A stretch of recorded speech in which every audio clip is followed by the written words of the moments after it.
हे welcome back. आज हम देखने वाले हैं कि रिएक्ट के अंदर से हम किस तरह से एक गेट एपीआई को कॉल करेंगे।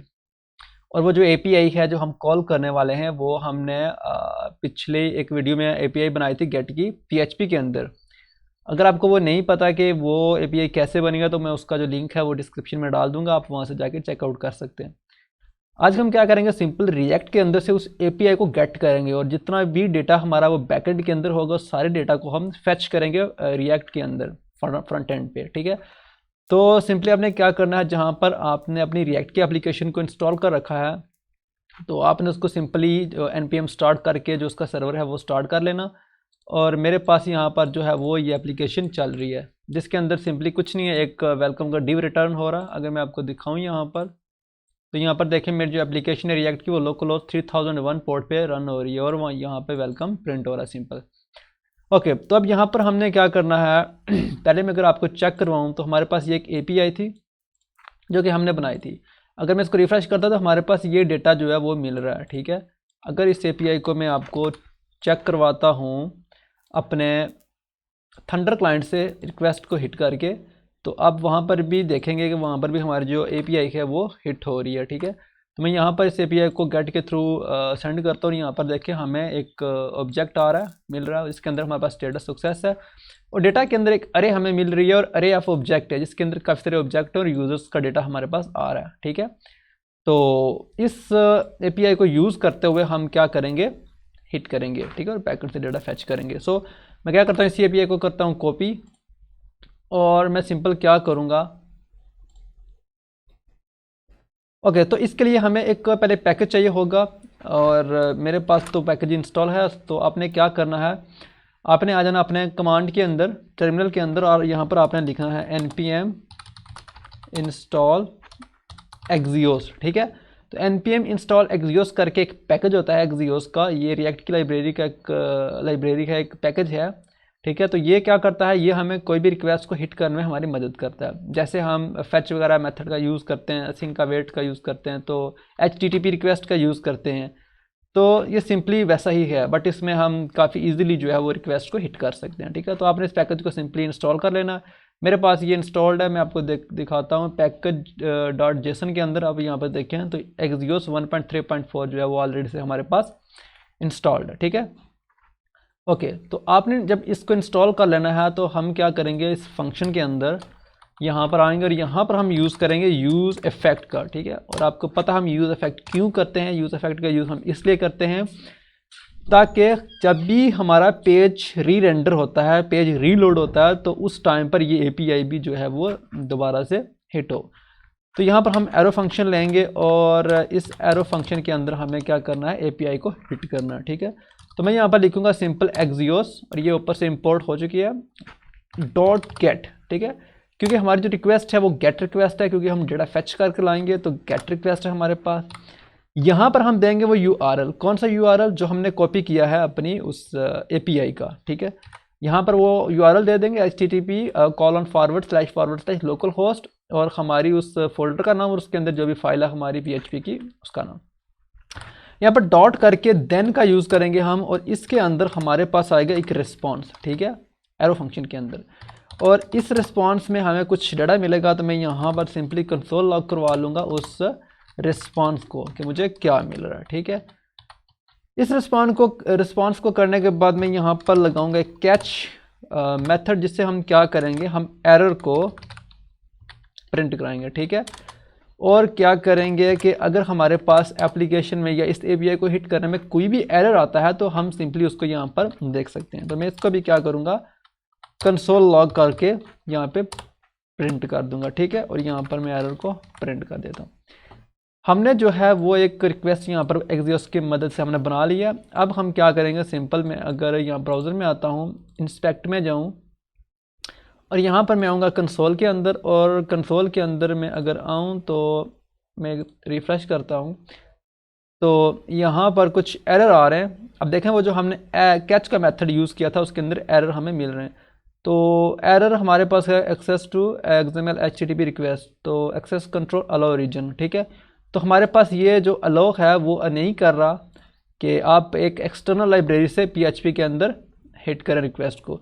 तो उसके लिए हम क्या करेंगे, जो हमने API बनाई थी PHP के अंदर, उसके मैं टॉप पे आऊँगा और वहाँ पर मैं क्या करूँगा, हेडर पास करूँगा। ठीक है, हेड नहीं, हेडर पास करूँगा।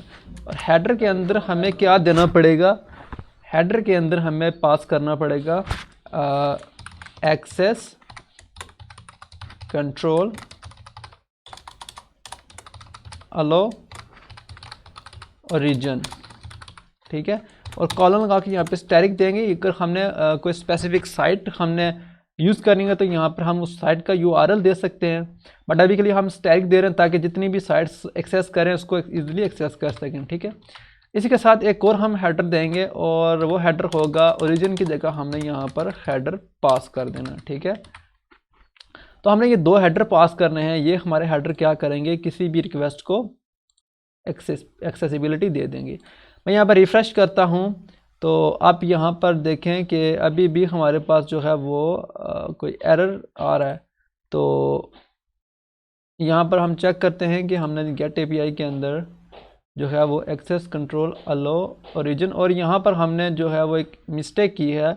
हमने यहाँ पर अंडरस्कोर का यूज़ किया है, अंडरस्कोर का यूज़ नहीं हमने करना यहाँ पर सिंपल डैश का यूज़। ठीक है, अब मैं वापस आके इसको रिफ़्रेश करता हूँ तो यहाँ पर अभी भी ये साइट को ब्लॉक बता रहा है। Okay, so let's check again what is the issue. So यहाँ पर हेडर के अंदर हमने एक्सेस कंट्रोल अलाउ और ओरिजिन, और यहाँ पर भी हमने अंडरस्कोर दिया हुआ है। ठीक है, और ओरिजिन का जो O है वो कैपिटल होगा। ओके, सो अब आकर यहाँ पर मैं अगर रिफ़्रेश करूँ तो यहाँ पर देखें हमारे पास कुछ आया है। ठीक है, अगर मैं इसको एक्सपेंड करूँ तो यहाँ पर देखें, यहाँ पर 2 चीज़ें हैं। एक तो स्टेटस आ रहा है 200, मीन के हमारी जो सक्सेस रिक्वेस्ट है वो सक्सेसफुली हिट हो रही है, और यहाँ पर जिसका स्टेटस का टेक्स्ट है वो है ओके। अब यहाँ पर डेटा के अंदर आप देखें कुछ, तो यहाँ पर 2 चीज़ें हमें मिल रही हैं। एक तो डेटा मिल रहा है, एक स्टेटस मिल रहा है। अब स्टेटस में सक्सेस मिल रहा है, क्यों?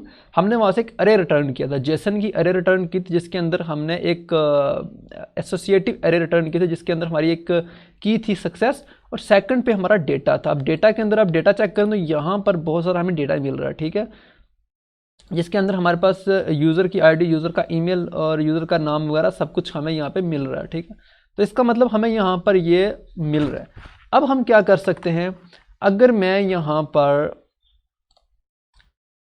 console.log रिस्पॉन्स की जगह response.data करके हिट करता हूँ और फिर मैं अगर इसको रिफ़्रेश करूँ तो मुझे यहाँ पर क्या होगा कि सिर्फ वही जो है वो एक अरे रिटर्न होगी जो कि हमारे बैकएंड से आ रही है। तो यहाँ पर सिर्फ हमें वही अरे रिटर्न हो रही है जिसके अंदर स्टेटस सक्सेस है और डेटा के अंदर हमें वो सारा डेटा है। अब हमें इस चीज़ को भी करने के लिए अगर मैं यहाँ पर डेटा यहाँ पर लिखूँ और अब दोबारा से इसको रिफ़्रेश करूँ तो हमें सिर्फ डेटा की अरे मिलेगी। ठीक है, तो यहाँ पर देखिए हमें 4 डेटा मिल रहा है यहाँ पर, और ये चारों का जो डेटा है वो यहाँ पर हमें प्रिंट हो रहा है, यहाँ पर हमें फैच होके मिल रहा है। ठीक है, अब इस डेटा को हम क्या कर सकते हैं, सिंपल यूज़ कर सकते हैं। ठीक है, अब हम उसको यूज़ कैसे करेंगे, तो मैं क्या करूँगा, यहाँ पर ये जो चीज़ है इसको मैं करूँगा कट, और यहाँ पर एक बनाऊँगा वेरिएबल, और उस वेरिएबल का नाम रखूँगा मैं डेटा। ठीक है, और इक्वल्स टू response.data.data। अब मैं अगर इस डेटा को कंसोल लॉग करूँ तो मुझे सेम रिज़ल्ट मिलने वाला है। ठीक है, सो नो सरप्राइज़, यहाँ पर हमें वो सेम रिज़ल्ट मिलेगा। ठीक है, तो यहाँ पर वही हमें सेम रिज़ल्ट मिल रहा है। अब हमें क्या करना है, हमें इस चीज़ को हैंडल करने के लिए हमें स्टेट का यूज़ करना पड़ेगा। ठीक है, तो मैं यहाँ पर आऊँगा और यहाँ पर एक लिखूँगा हुक। ठीक है, स्टेट, और यहाँ पर मैं लिखूँगा डेटा, और यहाँ पर लिख दूँगा सेट डेटा। ठीक है, मैंने इसका सेटर लिखा और ये यूज़ स्टेट के अंदर हमें मिलेगा, और ये ऊपर से इंपोर्ट हो गया, और इनिशियली इसके अंदर कुछ नहीं है, एक एम्प्टी अरे है। ठीक है, इसके अंदर एक एम्प्टी अरे है। अब हम क्या करेंगे, जब ये रिक्वेस्ट जो है सक्सेसफुली हिट हो जाएगी तो हम सेट डेटा के अंदर ये वाला डेटा पेस्ट कर देंगे। ठीक है, तो मैं यहाँ पर सेट डेटा को कॉल करूँगा और उसके अंदर ये डेटा पास कर दूँगा। ठीक है, जो भी वहाँ से एक अरे का डेटा आएगा वो हम उसके अंदर सिंपल पास कर देंगे। अगर मैं यहाँ पर आऊँ और अब अगर मैं कंसोल लॉग करता हूँ सिर्फ इस डेटा को, ठीक है, तो तब भी हमें जो है वो डेटा मिलना चाहिए। ठीक है, तो तो मैं यहाँ पर कंसोल लॉग करता हूँ उस डेटा को, उस हुक को, उस स्टेट को, ठीक है, इस डेटा को। अब यहाँ पर हम कंसोल लॉग नहीं कर रहे, ठीक है। और मैं वापस यहाँ पर आकर रिफ़्रेश करता हूँ तो यहाँ पर देखें इनफाइनाइट अरे हमारी जो है वो चलती जा रही है। तो इस चीज़ से बचने के लिए हमें क्या करना पड़ेगा, हमें यहाँ पर डिपेंडेंसी ऐड करनी पड़ेगी, ठीक है। तो यहाँ पर आएंगे हम और यहाँ पर एक डिपेंडेंसी, एक एम्प्टी अरे की एक डिपेंडेंसी ऐड कर दी। अगर ये डिपेंडेंसी अरे की आप पास नहीं करेंगे तो हमें जो डेटा मिलेगा वो इनफाइनाइट मिलता रहेगा, ठीक है। अब यहाँ पर देखें तो हमें यहाँ पर वो चीज़ें मिल रही हैं, ठीक है। तो नो सरप्राइज वो सेम डेटा यहाँ पे मिल रहा है। अब हम इस डेटा को करेंगे यूज़, ठीक है। अब जो कि हमारे पास ये आ गया डेटा, अब हम इसको कहीं भी यूज़ कर सकते हैं। अब मैं क्या करूँगा, जहाँ पर मैंने ये डिव वेलकम का लिया है इसको मैं वेलकम को यहाँ से हटाऊँगा और इस डिव के अंदर मैं क्या करूँगा, अपना एक अरे का मेथड लिखूँगा, ठीक है। और ये जो हमारे पास करली ब्रेसेस है इससे हम क्या कर सकते हैं, हम कहीं भी जावास्क्रिप्ट को लिख सकते हैं, ठीक है। इसके अंदर आगे मैं यहाँ पे क्या करूँगा, मेरे पास जो डेटा है डेटा डॉट मैप, मैं मैप मेथड का यूज़ करूँगा। इसके अंदर से निकलेगा डेटा और इस डेटा को मैं यहाँ पर सिंपली प्रिंट कर दूँगा, ठीक है। और प्रिंट करने के लिए मैं क्या करूँगा, यहाँ पर मैं सिंपल जो है वो एक h1 टैग का यूज़ करता हूँ अभी के लिए, ठीक है। उसके बाद हम उसको चेंज कर सकते हैं, ठीक है। अब इसके अंदर फिर से मैं जावास्क्रिप्ट का ऑब्जेक्ट लिखूँगा और उसमें मैं क्या करूँगा, जो भी डेटा ऊपर से आ रहा है डेटा डॉट, हमारे पास क्या क्या चीज़ें, हमारे पास जो वहाँ से चीज़ें आ रही हैं, एक तो यूज़र का नेम आ रहा है, ठीक है, और यूज़र का ईमेल आ रहा है और इस तरह की चीज़ें आ रही हैं। तो अगर मैं यहाँ पर डॉट यूज़र अंडरस्कोर नेम लिखूँ, ठीक है, मैं सिर्फ अभी एक चीज़ फैच कर रहा हूँ, मैं चेक करूँ यहाँ पर मेरे पास चीज़ आ रही है कि नहीं। तो यहाँ पर देखें उन चारों जो हमारे पास अरे आ रही थी डेटा की, उसके अंदर से जो हमारे नाम थे वो यहाँ पे प्रिंट हो रहे हैं, ठीक है। इस तरह से हम क्या कर सकते हैं, एक्चुअली हम क्या करेंगे, इसको ना हम बेटर कर सकते हैं। अब बेटर कैसे करेंगे, उसको करने के लिए हमें यहाँ पे टेबल का यूज़ करना पड़ेगा, ठीक है। तो मैं यहाँ पर जल्दी से टेबल का यूज़ करता हूँ। तो टेबल के अंदर हमारे पास आएंगी दो चीज़ें, एक आएगा हमारे पास टेबल का हेड और एक आएगी टेबल की बॉडी। तो टेबल का हेड और टेबल की आएगी हमारे पास बॉडी। अब टेबल के हेड के अंदर भी हमारे पास एक आएगी टी आर के अंदर हमारे पास आएगा TH, ठीक है, जिसके अंदर हमारे पास सिंपली क्या होगी, एक तो होगी हमारे पास ID और उसके बाद होगा नेम, उसके बाद होगा ईमेल और उसके बाद हमारे पास यहाँ पर क्रिएशन डेट आएगी, ठीक है। तो मैं यहाँ पर इनफैक्ट सिर्फ डेट लिख देता हूँ, ठीक है। और उसके बाद हमारे पास जो टी बॉडी है, टी बॉडी के अंदर आएगी हमारे पास TR, ठीक है, और TR आएगी, TR के अंदर हमारे पास TD आएगा, ठीक है, टेबल का डेटा आएगा। तो मैं क्या करूँगा, टी बॉडी के अंदर इस जो TR है, इस TR के अंदर इनफैक्ट इस TR के बाहर में जो है ये मैप मेथड का यूज़ करूँगा, ठीक है। तो मैं इसको यहाँ से कट करूँगा और यहाँ पर मैं इस चीज़ को यूज़ करने वाला हूँ, ठीक है। अब मैं H1 की जगह यहाँ पर सिंपली क्या करूँगा, मेरे पास जो है वो टी बॉडी मुझे मिल रही है। अब टी बॉडी के अंदर मैं यहाँ पर क्या करूँगा, सिंपली TR को यहाँ पर प्रिंट करूँगा, ठीक है। तो चेक करते हैं, मैं क्या करूँगा, यहाँ पर एक TR बनाऊँगा और TR के अंदर TR और TR के अंदर हमारे पास एक आएगी TD, ठीक है, टेबल का डेटा। अब इसके अंदर हम यहाँ पर सबसे पहले लिखेंगे हमारे पास जो ऊपर से मैप मेथड से हमारे पास जो डेटा आ रहा है data dot user underscore ID, ठीक है। तो यूज़र की ID हमें मिलेगी। तो मैं अगर यहाँ पर वापस से ब्राउज़र के अंदर आऊँ, रिफ़्रेश करूँ, तो यहाँ पर आप देखें कि हमारी ID के अंदर सिर्फ और सिर्फ अभी के लिए हमें जो उसकी ID है यूज़र की वो मिल रही है, ठीक है। और जो नेम ईमेल डेटा उसके अंदर अभी कोई डेटा नहीं आया क्योंकि हमने अभी उसके अंदर सेट नहीं किया। अब इसी तरह से हम बाकी की TDs भी कॉपी करेंगे और यूज़र की ID के साथ हम क्या करेंगे, यूज़र का नेम ले लेंगे, यूज़र का ईमेल ले लेंगे और उसके बाद यूज़र का नेम, इनफैक्ट आई थिंक मैंने DT टाइम उसका नाम रखा, डेट टाइम। यहाँ पर आते हैं और यहाँ पर देखें तो वो सारा डेटा हमें मिल रहा है, ठीक है। मैं इसको कंसोल लॉग को हटा देता हूँ।